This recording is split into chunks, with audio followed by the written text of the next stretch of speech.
पहला नंबर सवाल है कि अमीबा अपना भोजन किसके द्वारा पकड़ता। तो अमीबा अपना भोजन किसके द्वारा पकड़ता, तो कूड़पाद के द्वारा। क्या, कूड़पाद के द्वारा पकड़ता। करेक्ट आंसर का जवाब बी हो जाएगा।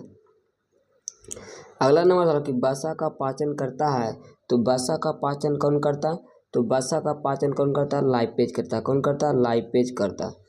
करेक्ट आंसर का जवाब सी हो जाएगा। ये सभी एकदम VVI क्वेश्चन एग्जाम के लिए, तो सभी क्वेश्चन को याद रखिएगा। 2025 में इससे बाहर एक भी प्रश्न नहीं पूछेगा। तो वीडियो को शुरू से अंत तक पूरा जरूर देखिएगा, सभी क्वेश्चन को याद करिएगा। तो अगला नंबर सवाल है कि सभी हरे पौधे होते हैं। तो सभी हरे पौधे क्या होते हैं, तो सभी हरे पौधे क्या होते हैं, तो स्वपोषी होते। क्या, तो स्वपोषी होते। जो अपना भोजन स्वयं संश्लेषित करता है उसे हम स्वपोषी कहते हैं। याद रखिएगा।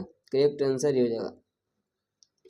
अगला नंबर सवाल कि इनमें से किसको किसको पार्व शक्ति के कारण रक्त लाल दिखाई देता है। तो किसके कारण रक्त लाल दिखाई देता है, तो किसके कारण रक्त लाल दिखाई देता है, तो हीमोग्लोबिन के कारण। क्या, हीमोग्लोबिन के कारण। करेक्ट आंसर सी हो जाएगा। अगला नंबर है कि इनमें कौन अवशेषी अंग है। तो इनमें कौन अवशेषी अंग है, तो अवशेषी अंग कौन है, तो अपेंडिक्स क्या है, अवशेषी अंग हो जाएगा। करेक्ट आंसर सी हो जाएगा। अगला नंबर सवाल है कि अस्टोमेटा के खुलने और बंद होने की क्रिया के कौन नियंत्रित करता है। तो कौन नियंत्रित करता, तो द्वार कोशिका। कौन करता, तो द्वार कोशिका नियंत्रित करता है। करेक्ट आंसर ये हो जाएगा। अगला नंबर सवाल कि इनमें कौन वसा को वसा अम्लतः ग्लिसरॉल में बदलता है। तो कौन ग्लिसरॉल में बदलता है, तो इसका आंसर का जगह लाइपेज। क्या जगह, लाइपेज बदलता है। करेक्ट आंसर का जगह बी हो जाएगा। ये सभी दम VVI क्वेश्चन एग्जाम के लिए, तो सभी क्वेश्चन को याद रखिएगा। अगला नंबर सवाल कि स्वपोषी पोषण के लिए आवश्यक है।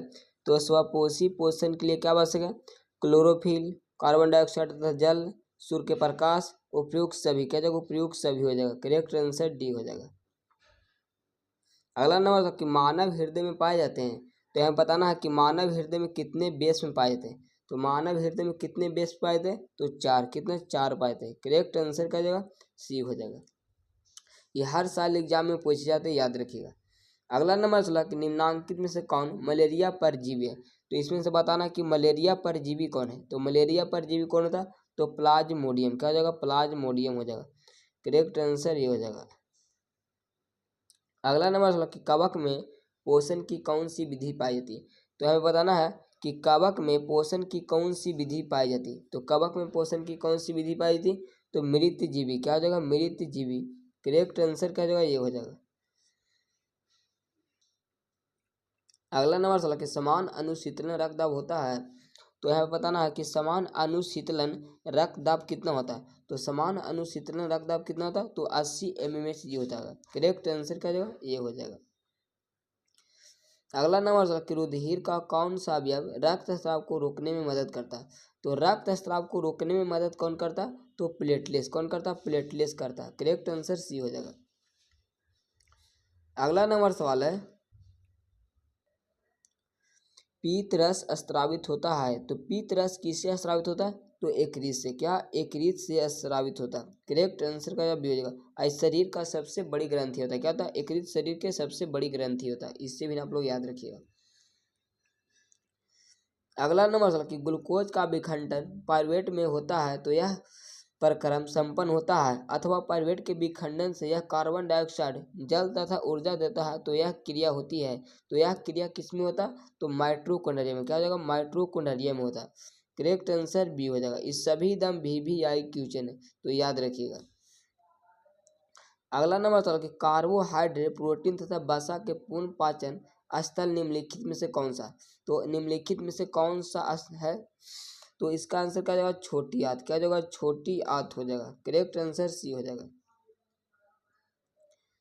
अगला नंबर सवाल कि अल्कोहल में उबली पत्ती पर आयोडीन विलीन का कुछ बूंद डालने पर पत्ती का रंग हो जाता है। तो पत्ती का रंग कैसा हो जाता है, तो नीला और काला। कैसा हो जाता है, नीला और काला हो जाता है। तो करेक्ट आंसर सी हो जाएगा। अगला नंबर सवाल कि पादप में जाइलम उत्तरदायी है। तो पादप में जाइलम उत्तरदायी है तो किसके लिए होता है, तो जाइलम जल के लिए। क्या होता है, जाइलम जल का वहन करता है। करेक्ट आंसर ये हो जाएगा। अगर पूछेगा कि पादप में फ्लोएम उत्तरदायी है, तो पादप में फ्लोएम उत्तरदायी किसके होते हैं? तो भोजन के लिए, क्या भोजन के लिए होता है, याद रखिएगा। अगला नंबर चलो कि स्लाइड को सर्वप्रथम कंपाउंड माइक्रोस्कोप से देखा जाता है तो कितना गुना पर देखा जाता है? तो 10 गुना, कितना 10 गुना पर देखा जाता है। करेक्ट आंसर भी हो जाएगा। अगला नंबर कि पत्तियों में गैसों का आदान प्रदान कहाँ होता है? तो यहाँ पे बताना है कि पत्तियों में गैसों का आदान प्रदान कहाँ होता है? तो रंध्र से होता है। कहाँ से? रंध्र से होता है। करेक्ट आंसर बी हो जाएगा। अगला नंबर निम्नलिखित में से कौन निम्नलिखित में से कोशिका का ऊर्जा मुद्रक के रूप में जाना जाता है? तो कोशिका का ऊर्जा मुद्रक के रूप में किसे जानते हैं? तो एटीपी, क्या एटीपी। करेक्ट आंसर भी हो जाएगा। और एटीपी का फुल फॉर्म क्या होता है? आप लोग कमेंट बॉक्स में बताएगा। तो एटीपी का फुल फॉर्म क्या होता है?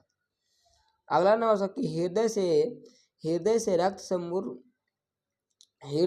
रक्त को संपूर्ण शरीर में पंप किया जाता है तो किसके द्वारा पंप किया जाता है? तो नीले के द्वारा। क्या हो जाएगा? नीले के द्वारा किया जाता है।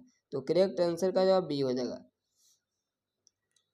अगला नंबर निम्नलिखित में से कौन सा यंत्र उपयोग रक्त दाब मापने में किया जाता है? तो रक्त दाब मापने में किसका उपयोग करते हैं? तो स्फेग्नोमाइनोमीटर। क्या स्फेग्नोमाइनोमीटर। करेक्ट आंसर सी हो जाएगा। अगला नंबर कि रक्त का कौन सा अवयव घायल स्थान को रक्तस्राव के मार्ग को थक्का बनाकर अवरुद्ध करता? तो थक्का बनाकर अवरुद्ध कौन करता? तो थक्का बनाकर अवरुद्ध कौन करता? तो प्लेटलेस। कौन करता? प्लेटलेस करता। करेक्ट आंसर सी हो जाएगा। अगला नंबर कि मंड परीक्षण के लिए हरी पत्ती पर आयोडीन डालने से पहले पत्ती को एल्कोहल में उबाला जाता है, क्यों? मतलब क्यों उबाला जाता है? क्योंकि क्लोरोफिल के धोने के लिए। क्या? क्लोरोफिल के घोलने के लिए। क्लोरोफिल के घोलने के लिए। करेक्ट आंसर बी हो जाएगा। अगला नंबर कि कुड़पाद किसमें पाया जाता है? तो यहाँ बताना कि कुड़पाद किसमें पाया जाता है? तो कुड़पाद किसमें पाया जाता है? तो अमीबा में। क्या? अमीबा में पाया जाता है। करेक्ट आंसर सी हो जाएगा। अगला नंबर सवाल कि मनुष्य के शरीर में सबसे बड़ी ग्रंथि है? तो मनुष्य के शरीर में सबसे बड़ी ग्रंथि क्या होता है? तो लीवर होता है। क्या होता है? लीवर होता है। करेक्ट आंसर ये हो जाएगा, जिससे पीत रस स्रावित होता है। याद रखिएगा। अगला नंबर था कि इनमें कौन प्रकाश संश्लेषी अंगक है? तो इनमें कौन प्रकाश संश्लेषी अंगक है? तो प्रकाश संश्लेषी अंगक कौन होता है? तो इसका आंसर क्या हो जाएगा? हरित लवक। क्या हो जाएगा? हरित लवक हो जाएगा। करेक्ट आंसर डी हो जाएगा। अगला नंबर था कि मछली में हृदय में कोष्ठों की संख्या है? तो मछली के हृदय में कितने कोष्ठ पाए थे? तो 2 कोष्ठ। कितने? 2 कोष्ठ। एक अलिंद और एक नीले पाए थे। करेक्ट आंसर हो जाएगा। करेक्ट आंसर हो जाएगा। तो आप लोग का वीडियो कैसा लगा आप लोग कमेंट बॉक्स में बताएगा। इस वीडियो को ज़्यादा से ज़्यादा दोस्तों के पास शेयर करेंगे। तो आज के लिए इतना ही। जय हिंद, वंदे मातरम।